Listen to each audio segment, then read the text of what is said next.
16장 1절에서 16절 말씀입니다. 자, 오늘 바울의 동역자들에 대해서 이렇게 말씀을 하겠습니다. 사도 바울은 그 서신서마다 꼭 마지막에는 축도로서 끝을 냈습니다. 로마서 15장 마지막 절에도 평강의 하나님께서 너희 모든 사람에게 항상 계실지어다. 이 축도로다가 15장을 마무리해요. 이제 16장을 들어서면서 이 16장은 쉽게 표현하면 부록과 같은 책입니다. 그 본문을 읽으면서 바울의 인간미가 진지하게 배어있어요. 사랑하는 동역자들을 향한 그의 그리움과 사랑과 넘치는 감사가 있습니다. 그러니까 우리가 일간히 말씀 안에 보면 그리스도를 위해 살고 예수 그리스도를 위해 죽으리라고 불타는 소명감을 가슴에 안고 살았던 바울 시대의 그 동역자들의 모습을 쭉 보는 것이죠. 여기서 이들의 이름은 하나님 나라를 건설하고 교회를 세워갔던 아름다운 신앙의 선진들의 이름입니다.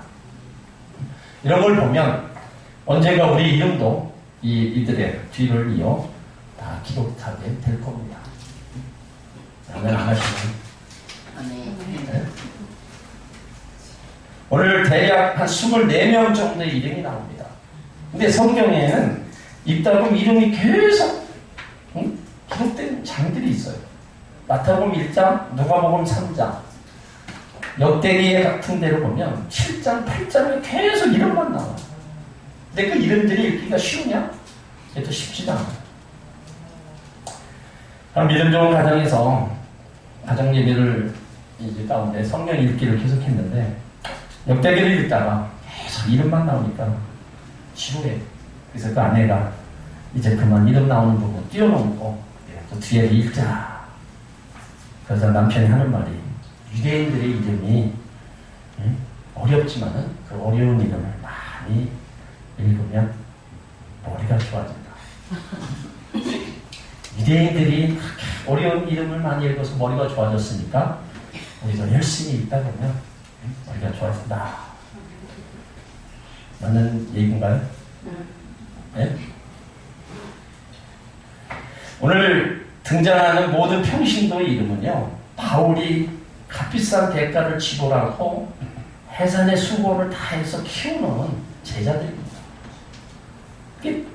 그 제자들, 바울은 자신의 동역자들이었다. 이렇게 얘기하고 있습니다. 이런 대가를 통해서 얻은 아름다운 형제, 자매들이기 때문에 오늘 바울은요, 이름을 부르는데 조금 어색하지 않아요. 그리고 그 이름을 부르면서 안부를 전하라고 얘기합니다. 그런데 이름 앞에 별명을 꼭 붙였어요. 별명이 그 사람이 그런 바울의 동역자로서 그런 일을 했기 때문에 그 앞에다가 그걸 붙였는지는 모르겠지만 꼭 붙어있는 게 뭐냐? 나의 보호자, 나의 동역자 누구. 누구는 처음 익은 열매다. 나와 함께 갇힌 자다. 내 사랑하는 자다. 예수 안에서 인정받은 자다. 주 안에서 많이 수고한 자다. 내 어머니와 나의 친척 같은 자다. 나와 온 교회 식구들. 이렇게 별명을 붙여가면서 그들의 이름을 부르고 있다는 거예요. 정말 다정한 그런 장면이에요. 그러면 여러분들 이름 앞에 별명을 붙인다면 어떤 게 붙이는 게 좋겠어요? 제가 여러분들의 이름을 부를 때 어느 권사님은 어떤 권사님이다. 그럼 더 좋겠죠? 네? 아무. 지금 제 얘기가 지금 뭔 얘기 아시긴 아세요? 네. 네? 우리가 읽은 지금 로마서 16장 1절로 16절에 보세요. 그 사람 이름 나오는 거기에다가 뭐라고 써놨나 앞에 거. 그 사람 이름을 꼭 부르기 전에 그 사람이 어떤 사람인가를 먼저 부르고 그에게 뭐라 이렇게 붙여놨다는 거예요. 그러니까 그가 행할 모습들입니다. 오늘 우리가 읽은 부분을 이제 두 부분으로 먼저 나누면 1절로 2절은 노마교회의 베베 집사를 소개하고 있어요. 그리고 3절로 16절은 그와 함께 주에 일어났던 동역자들을 이제 그 인사를 쭉 전하고 있습니다. 네, 오늘은 4절까지만 이제 볼 건데 3, 4절은 브리스길라와 아굴라 부부를 또 소개하고 있어요.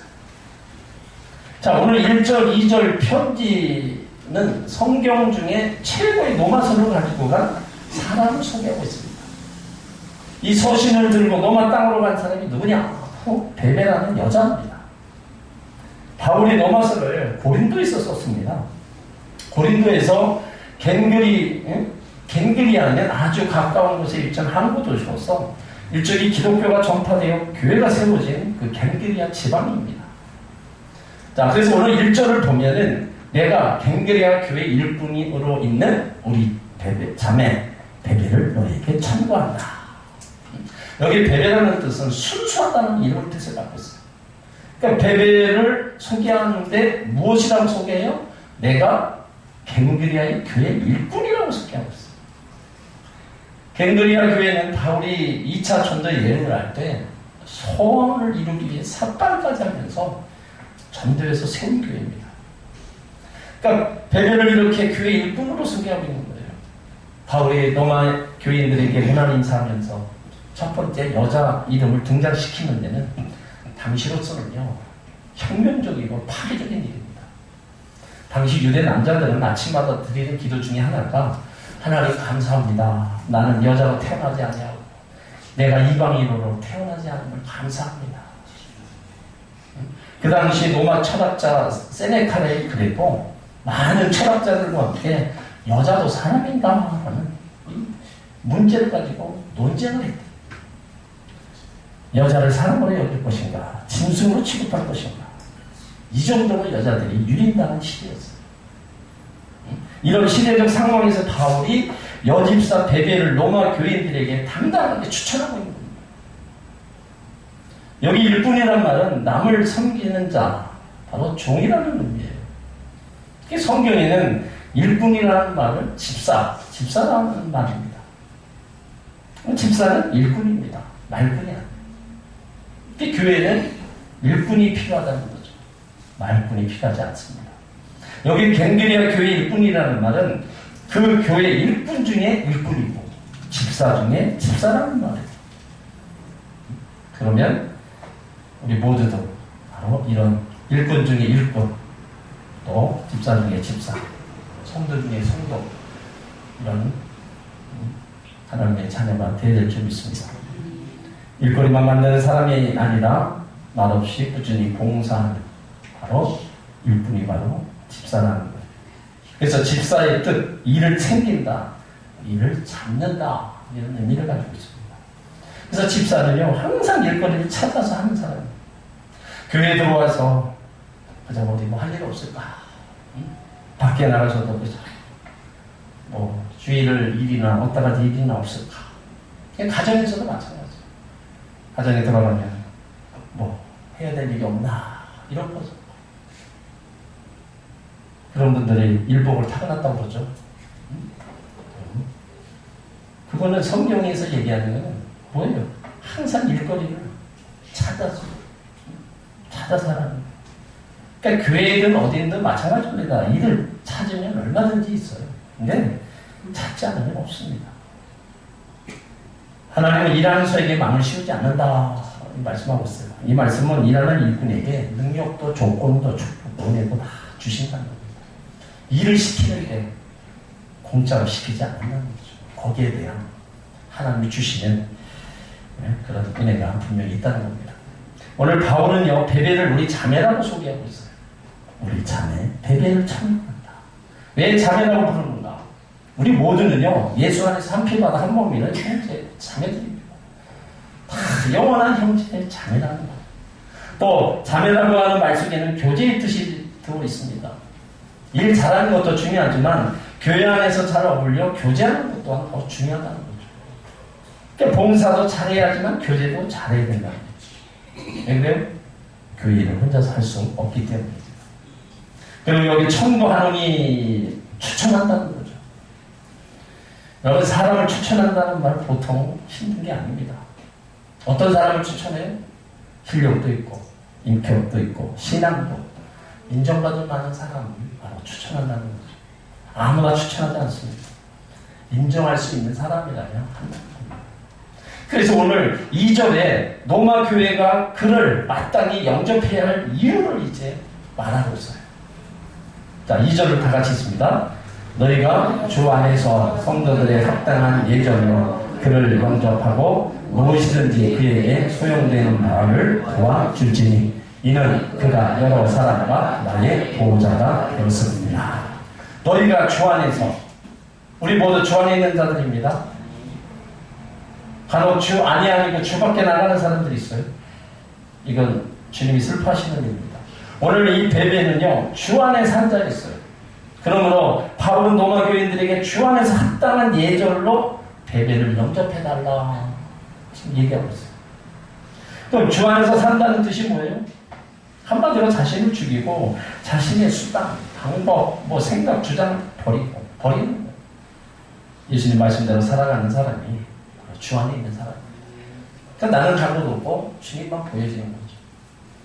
진정한 크리스찬이 누구냐?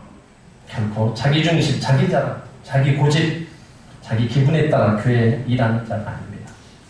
주 안에서 자기를 낮추고 자기를 죽이고 묵묵히 따라가는 자가 진정한 크리스찬이라는 거죠. 그러니까 이런 사람을 향하여 주님이 말씀하신 게 뭡니까? 요한복음 15장 7절에 보면 너희가 내 안에 거하고 내 말이 너희 안에 거하면 무엇이든지 원하는 대로 그러면 이루리라. 그러니까 주님 앞에 온전히 우리가 서 있고 주님과 함께하는 주님이 우리 안에 같이 계셔서 우리 영과 구하는 것이나 생각하는 것을 능히 이루어 주신다는 겁니다. 오늘 여기 2절에 또 성도들의 합당한 예절로 그를 영접하라고 했어요. 우리 주 안에 있는 모든 사람 합당한 예절이 정말로 귀하다는 거죠. 여기 베베 집사는요, 교회 안에서도 사회에서도 어른들을 잘 섬길 줄 알았고 선배를 또 알아주었습니다. 그러니까 선생님들을 존경할 줄 아는 예의 바른 사람이었어요. 그러므로 로마 교인에게 자신의 서신을 가지고 가는 심부름꾼이라고 소홀히 대하지 말라는 거예요. 심부름꾼, 하인 취급하지 말라는 겁니다. 그러니까 주 안에서 합당한 예절로 그를 영접해달라. 남을 높게 여기면 자기가 또 높아집니다. 남을 낮추면 결국에는 자기도 낮춰지는 것이. 오늘 바울은 정말로 베베를 최고로 지금 높여주고 있어요. 또 바울이 부탁하고 있는 게 뭐예요? 무엇이든지 그에게 소용되는 바를 도와주라.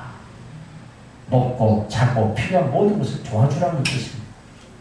이런 걸 보면 바울이 세심한 목회자예요.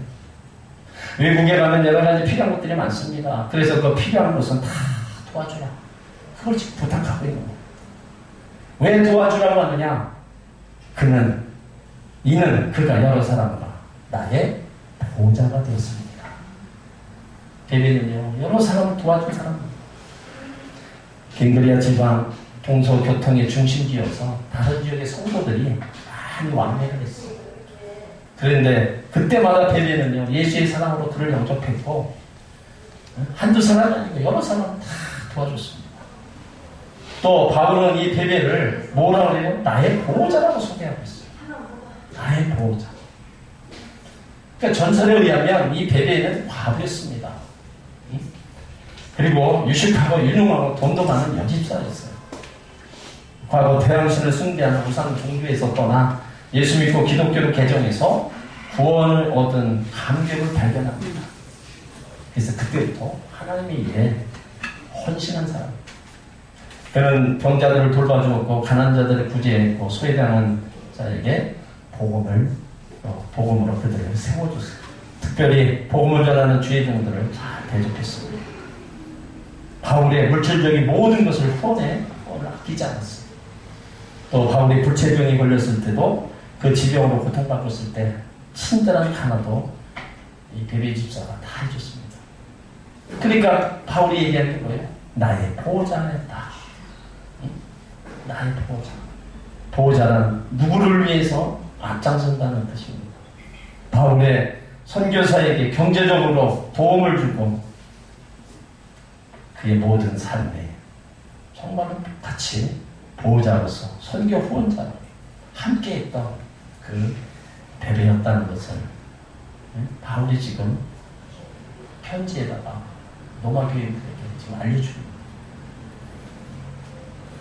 하나님의 종 바울에게 신임받는 바로 그 모습, 결국은 그 모습은 예수님에게도 신임받는 것과 똑같습니다. 당시 로마로서 그 서신, 로마 서신 그 두루마리를 베베에게 맡겨서 운반하도록 했다는 것은 정말로 목숨을 걸고 하는 일입니다. 만약 중간에 로마 군인에게 발각되면 생명은 끝장나는 거예요. 로마서는 빛을 못 보았을 겁니다.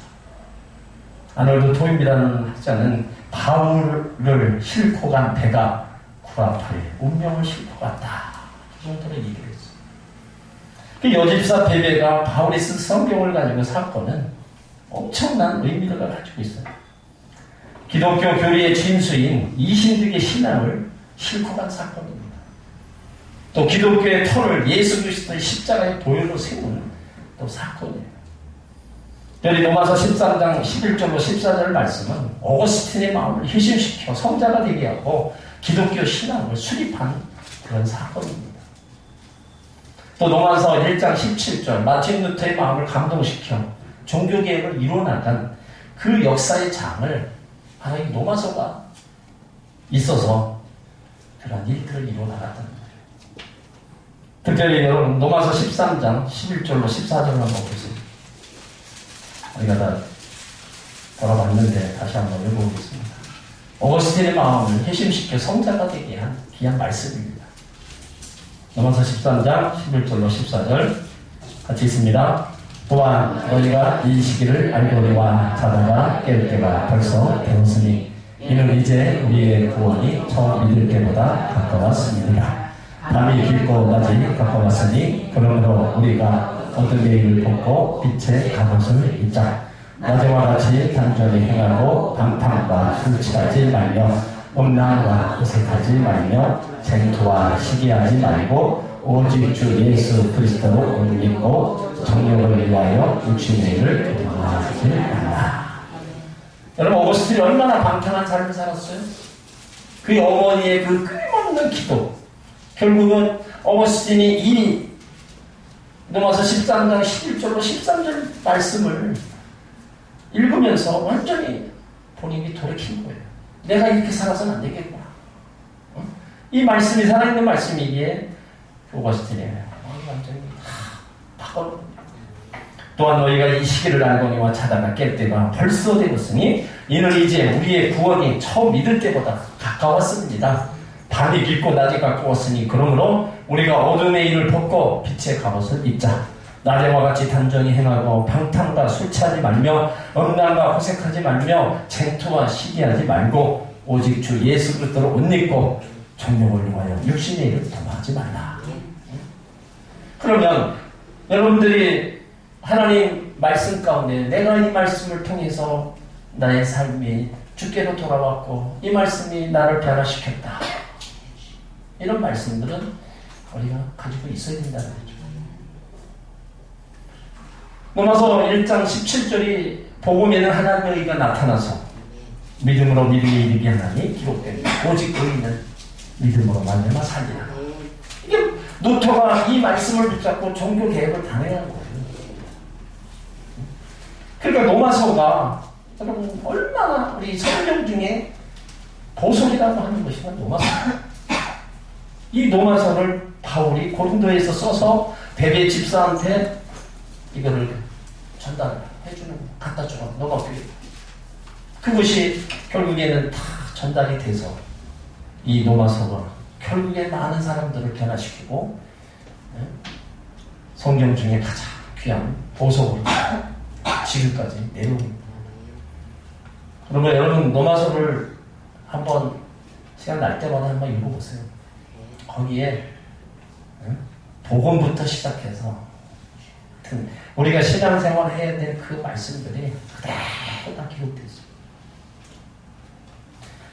그래서 오늘 바울이 2절에 얘기한 것처럼 너희가 주 안에서 성도들의 합당한 예절로 그를 영접하고 배변을 영접하고 무엇이든지 그에게 배변에게 소용되는 말을 도와줄지니 이는 그가 여러 사람과 나의 보호자가 되었다.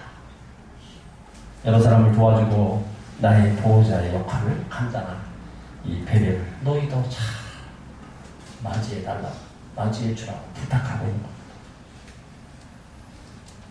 여러분들 우리가 신앙생활하면서 이러한 모습이 우리 가운데도 있어야 될 줄 믿습니다. 오늘 3절 봅니다. 3절을 읽습니다. 시작. 너희가 그리스도 예수 안에서 나의 동역자들이 브리스가와 아굴라에게 나아가. 자, 바울의 동역자 가운데 빼놓을 수 없는 사람이 본문에 등장하는 거예요. 브리스가와 아굴라입니다. 근데 이들을 나의 동역자라고 얘기하고 있어요. 이 동역자라는 게 뭐냐? 뭐 천막 동업을 같이 한 동업자라기보다는 예수의 구원의 복음을 바로 알고 전하는 동업자였다는 거죠. 여기 브리스길라는 가치 있는 자, 존경할 만한 자의 이런 뜻을 갖고 있습니다. 그러니까 이들 부부는 하나님이 맺어주신 그런 부부예요. 근데 재미있는 건 뭐예요? 여자 이름이 먼저 나온다는 거죠. 그 당시 성황으로 보면 여자 이름이 기록된 것도 참 놀랄 일인데 여자 이름이 먼저 나오는 것은 더더욱 놀랍니다. 그러니까 그때나 지금이나 일반적인 통계로 누구 이름이 먼저 나옵니까? 예? 여러분 집안에서 이름 부를 때 누구 이름 먼저 불러요? 예. 남자 이름 먼저 나오는 상식입니다. 그러니까 바울이 브리스가와 그 이름을 먼저 쓴 건 뭐예요? 그의 신앙이 위대하기 때문에. 뭐 지금이나 옛날이나 남자보다 여자가 더 열심으로 신앙생활하는 것 같습니다. 여기 아굴라는 유대인이고 브리스가는 헬라 여자입니다. 카타콤의 기록에 보면 이 브리스가는 로마 상류사회의 저명한 가문 출신이었는데 유다 남자와 결혼한 관계로 사회적 지위를 박탈당했다고 기록되어 있어요. 브리스가는 남편을 따라 유대교로 개종했고 처음에는 로마에 살고 있다가 주 52년경 글라우디우스 황제가 유대교를 박해했을 때 로마에 살 수 없게 되어 추방령이 내립니다. 그때 고린도에 와서 장막을 만들고 팔면서 거기서 살게 됐어요. 근데 거기서 바울의 전도를 받고 이제 열심히 신앙생활합니다. 유대교의 박해를 피해 로마로 떠나서 고린도를 피신해서 천막장사라 바울 부부에서 같이 일하면서 선교했어요. 이들 부부와 같이 천막을 만들면서 같이 복음을 증거하는 그런 사역을 했던 부부들입니다. 이 부부가 이렇게 바울과 함께 천막에 동업하면서 고린도에 갔다가 다시 로마로 가는 거예요. 그러므로 이들 부부는요 하나님의 종 바울을 도와 정말로 복음사에게 헌신했어요. 바울의 죽음의 유혹까지도 대신하게 할 만큼 바로 신앙의 부부였습니다. 이들 부부는 바울을 통해서 자기들의 생명도 아낌없이 바칠 수 있는 귀한 성도였습니다. 그래서 오늘 본문에서 이 부부에게 문안하라 얘기하고 있습니다.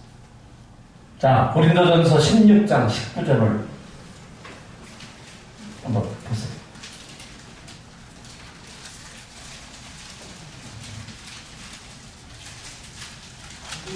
고린도전서 16장 19절. 자, 시작. 아시아 교회들이 너희에게 문안하고 바울라와 브리스가와 및 그 집에 있는 교회가 주 안에서 너희에게 간절히 문안하고. 그리고 디모데후서 4장 19절에도 브리스가와 아굴라 및 오네시모로 집에 문안하라. 오늘 3절에도 너희가 그리스도 예수 안에서 나의 동역자들이 브리스가와 아굴라에게 문안하라. 자, 4절을 보면 이들 부부가 어떠한 사람이라는 것을 볼 수 있어요.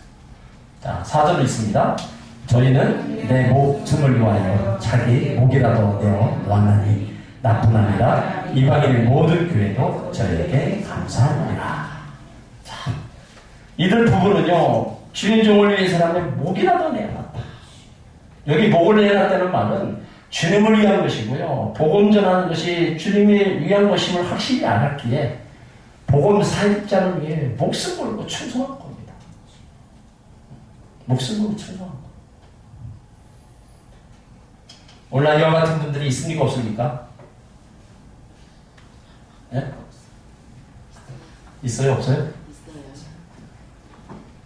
있어요. 동업자라고 최소한 이 정도는 돼야 돼요. 응? 네.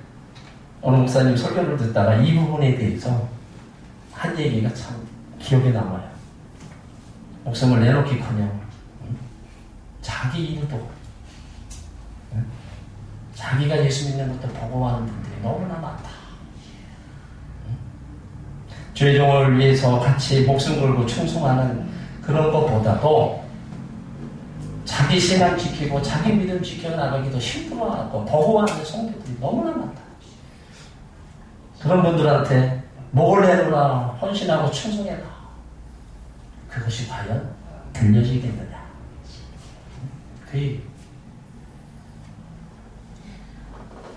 그러니까 오늘 여기 바울에게 있어서 이 정도로다가 헌신하고 목숨 걸고 충성했다. 대단한 거죠. 또 어쩌면 오늘날 그리스도인들의 부부의 아름다운 모델이라고 생각합니다. 이들 부부 어떤 사람들이었어요? 그들은요 행복한 부부였습니다. 성경을 읽으시면서 보셨겠지만 이들은 성경의 이름이 늘 같이 등장해요. 브리스길라와 아굴라라고 하든지 아니면 아굴라와 브리스길라가 하든지 서로 붙어나는 모습을 보게 됩니다. 이게 사는 모습이 한 폭의 그림 같은 모습이에요. 이게 부부라고 하는 것은요 두 사람이 하나 되는 게 있잖아요. 분리될 수 없는 조화입니다.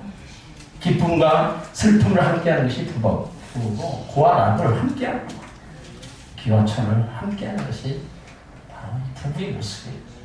여기 브리스길라와 아굴라는 더 이상 나눌 수 없는 바로 하나의 모습을 보여요. 또 행복한 가정입니다. 행복한 가정은 함께하는 부부의 모습이죠. 하나님이 가정을 세울 때 돕는 배필로 서로를 돕게 하는 거죠. 인간이 고독하지 않도록 서로 도와주는 것이 가정이고 바로 부부의 만남인 겁니다. 또 행복한 부부는 마음을 같이 해야 된다는 거예요. 서로 사랑하는 마음을 가져야 된다는 거예요. 또 행복한 부부는 영적으로 함께 해야 된다. 행복한 부부는 교회에서 예배하는 모습을 이렇게 보는 모습, 아름다운 모습이죠. 여기 아굴라와 브리스길라는 교회를 떠나지 않았습니다. 언제나 바울을 만나서 말씀 배웠고 바울과 동행하며 지냈어요. 함께 일하고 함께 선교하고 함께 그 모든 사역에 열심을 다했습니다. 또 이들은요 다른 사람을 세워주는 일을 했어요. 아굴라와 브리스길라가 에베소에 머무고 있을 때 그 아볼로를 만납니다. 아볼로 목사님. 브리스길라와 아굴라 보고도 아볼로의 설교를 들었어요. 근데 요한의 세례법만 전합니다. 예수님 십자가의 구원과 성령의 역사에 대해서는 알지 못했습니다. 그래서 이들 부부는 아볼로를 자기 집으로 청하고 그들에게 사랑으로 성령 세례에 대해 가르쳐 주었어요. 이후로 아볼로는 십자가에 죽으시고 부활하신 예수 그리스도를 바로 아는 사람이 되어서 증거하게 됩니다. 그 후로 아볼로는 위대한 목회자가 되고 많은 사람을 구원하는 바로 주의 종이 됩니다. 그런 일들을 하나하나 다 바울이 와서 감당했던 아름다운 부부의 모습입니다. 이들 부부가 교회 앞에서 충성했다는 사실 부분에 가장 중요하고 효과적인 도구, 교회와 지도자, 소중함을 깨닫고 그들에게 충성하는 모습입니다. 이게 온전히 주님을 위해서, 복음을 위해서 주님의 몸된 사역자들을 철저히 참교해냈다는 의식을 가지고 나갔다는 거죠. 이러한 모습을 바울이 보면서 이들을 얘기 안 할 수 없는 거예요. 자기를 그렇게 도와서 같이 했던 그분들을 얘기 안 할 수 없는 거예요. 제가 아마 나중에 뭐 다른 데 가서 뭐 예배를 인도할 뭐 때가 올지인지 안 올지인지 모르겠지만 우리 교회에 일어났던 그런 일들을 만약에 얘기할 기회가 주어진다면 함께 있던 또 수고하며 애썼던 분들을 얘기를 안 하겠어요? 얘기를 안 할 수가 없는 겁니다. 교회가 성장하고 교회가 든든히 서가는데 거기에 함께 수고하고 헌신했던 그런 믿음의 동역자들을 얘기를 안 할 수가 없어요. 그분들을 빼면은 또 얘기가 안 됩니다. 그냥 오로지 뭐 나 혼자 뭐 다 해서 이렇게 됐다. 이건 결국엔 그 말밖에 안 되는 거예요. 오늘 바울이 자기 혼자만은 얘기하지 않아요.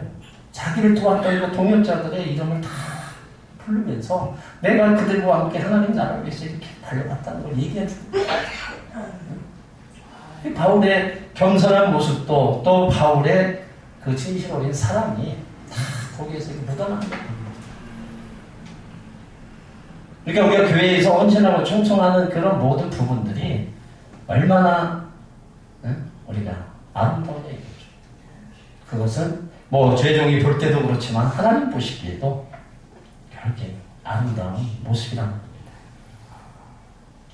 오늘도 우리 모두는 목회자의 신실한 동역자로 우리가 함께 하나님 나라를 위해서 달려갔다면 그것이 아름다운 모습이고 또 주님 보시기에도 아름다운 모습이고 죄종이 보기에도 아름다운 모습입니다.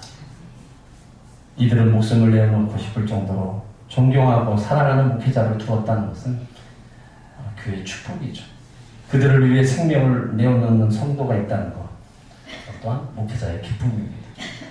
그래서 함께 복음의 동역자가 된다는 사실은 하나님의 놀라운 은총입니다. 이런 모습들이 바로 생명력 있는 모습이고 이런 교회가 생명력 있는 멋진 교회라는 거죠. 바라기는 우리 인천하모니 교회가 이런 교회, 이런 또 성도들이 되시길 바랍니다. 나와 복음을 위해서 함께 하자. 그 모든 자들 결국에는 하나님 나라를 위해서 함께 하자. 그런 사람을 결국 하나님이 축복하신다는 거예요. 하나님이 행한 모든 것들을 다 갚아주신다는 거예요. 우리는 바울의 동역자들의 이런 모습 하나하나가 정말로 나의 신앙의 길에서도 뭔가를 한 부분을 내가 복음의 사역을 해서 감당하는 그런 역할을 감당해 나가는 계기로 삼고 나가줄 줄 믿습니다. 기도합니다.